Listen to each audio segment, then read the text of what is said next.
Alright, it's my favorite time of the year, Halloween. Yeah, I don't even call it fall.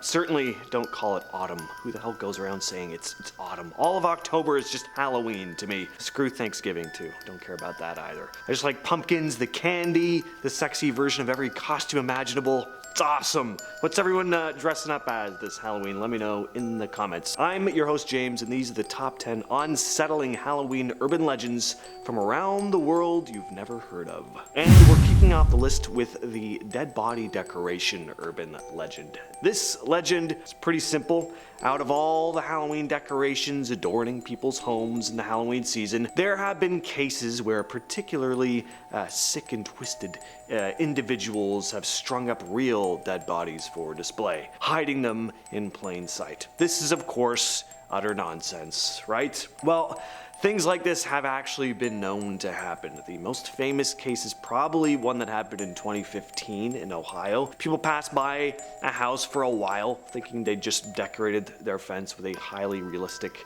dead corpse prop. And yeah, it wasn't a prop. It was actually the body of 31-year-old Rebecca Cade. There was a rock right next to her body, which was slumped over the fence, and she'd reportedly gotten into a heated argument with a man named Donnie Kohinoor the night before, who was arrested at his sister's home. If you are liking our channel so far, then don't forget to hit that subscribe button. You don't want to miss out on any videos coming at you on the daily. Number 9, the legend of Stingy Jack. So the legend goes that once upon a time in Ireland, there was a tricky fellow named Stingy Jack. Now, Stingy Jack was quite the character. He was a master at swindling, cheating, and just all around mischief. He managed to trick the devil not once, but twice. The first time, Jack invited the devil for a drink, but didn't want to pay for his booze, so he convinced the devil to turn himself into a coin to settle the tab. But instead of using the coin to actually pay what he owed, he just pocketed it, trapping the devil in his pocket next to a silver cross. Then,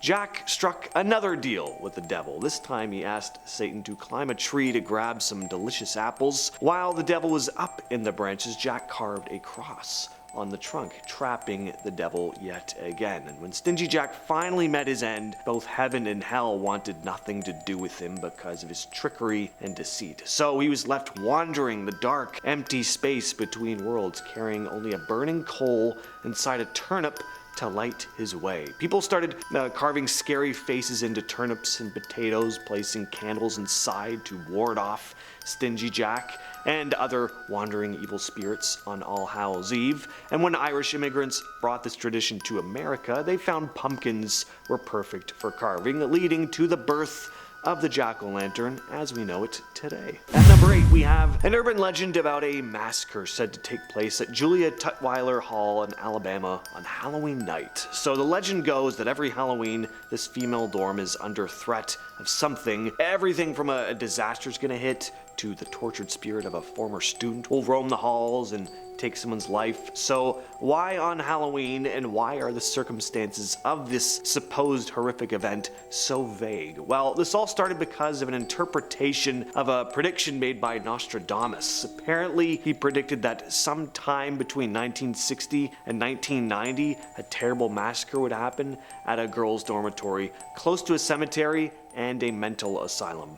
Oddly specific, so odd that it almost sounds totally misinterpreted. It was. But the legend stuck around for a while, and with every Halloween that rolled around, whispers of something awful happening at the dorm would begin to spread. A Reddit user by the name of @132pm even made a post about this urban legend, talking about how they'd have co-ed parties in the dorms on Halloween night, just to make sure everyone got through the night without being massacred by some Jason Voorhees-esque ghoul. And at number 7, we have the Halloween mirror ritual. As the tale goes, on the night of Halloween, when the veil between the living and the dead is at its thinnest, one can attempt the Halloween mirror ritual to catch a glimpse of their future spouse. So the ritual must be performed at the stroke of midnight. Make sure the room is dimly lit with just a few candles. Find a mirror, preferably a large one, and position yourself in front of it. Some say an antique mirror adds to the ritual's effectiveness, but any mirror will do. In your hands, hold a candle that has not been used before. The candlelight should be your only source of light. So now, staring directly into your own eyes in the mirror,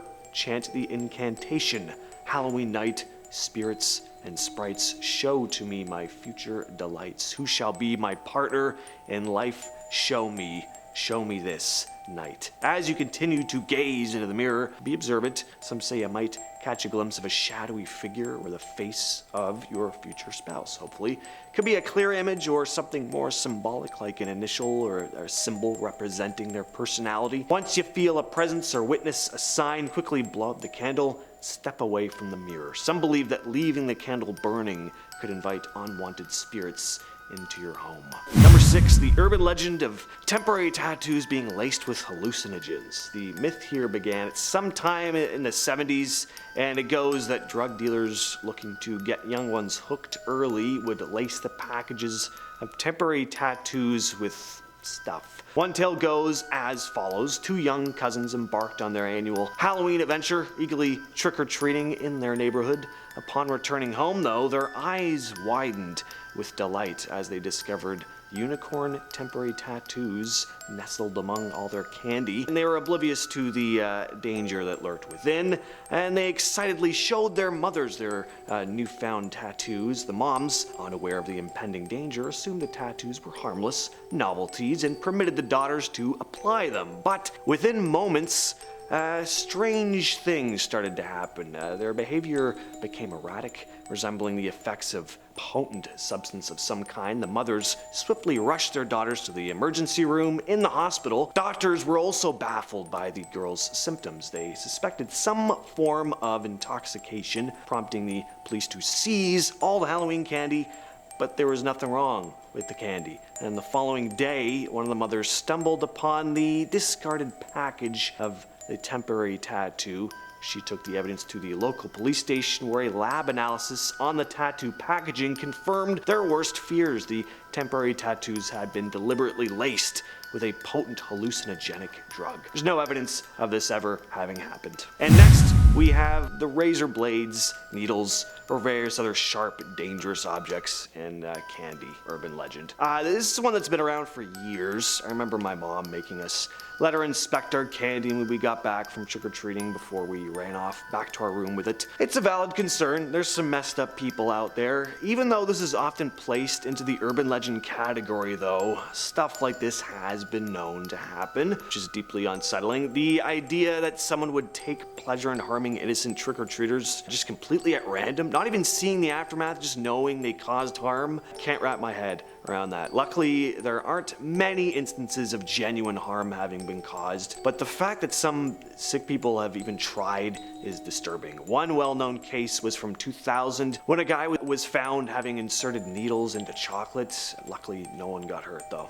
Number 4, black cat sacrifices. There's always been a superstition surrounding black cats, right? That if one crosses your path, you'll have bad luck coming your way. There's also a more contemporary urban legend surrounding black cats though. Here though, the black cats are the victims. If you own a black cat, you may want to keep yours inside on Halloween after this story. The legend goes that a woman was up one Halloween night watching some scary movies when she decided to turn in for the night. Her cat was nowhere to be found, but he liked to wander around in the evening sometimes, so she figured he'd make his way back when he felt like it. Morning came though, and he still wasn't around. She spent days looking for her cat, even put up flyers, but started to notice she wasn't the only one putting up flyers for a missing black cat. A bunch of folks in the neighborhood had also lost theirs. In the end, it was supposedly discovered that a bunch of black cats had been gathered and sacrificed by a satanic cult in the area. Next, we have another ritual game, the triple mirror game. Legend has it that this one is perfect to play on Halloween night, and this is when the spirit world partially crosses over with our own. Legend has it that this ritual allows players to contact spirits. According to the ancient tale, a group of mystics created 3 enchanted mirrors that,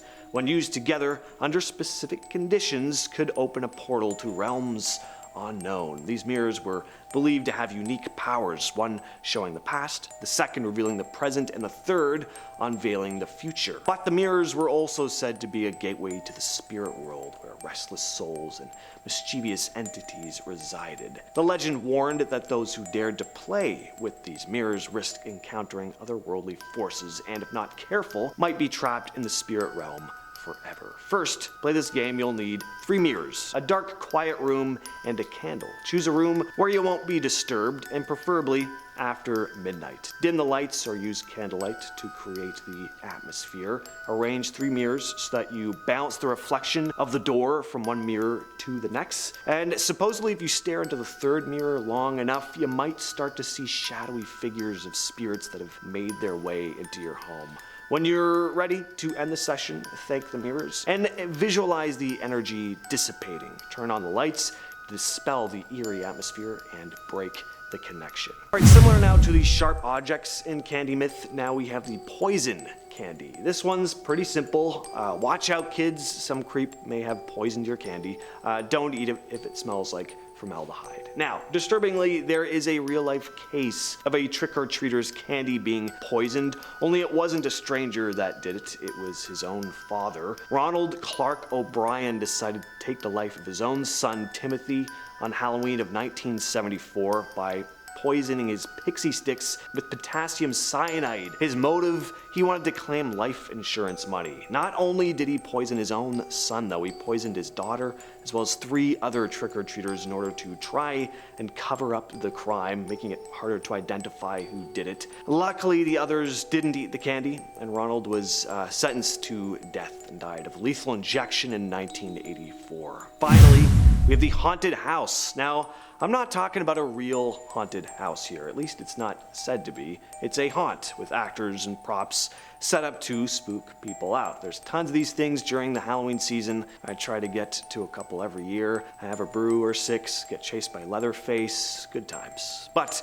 there's one haunt that's said to be so utterly terrifying, so exclusive, that no one has ever been able to make it through. It's so exclusive that you need a special invitation just to go, and you can't just try and show up either because the location changes every year. As for what goes on inside there, only those few who have actually set foot inside have caught a glimpse, but their identities are unknown. With all that said, I've been your host, James, and I'll catch you, yes, you specifically, in the next video.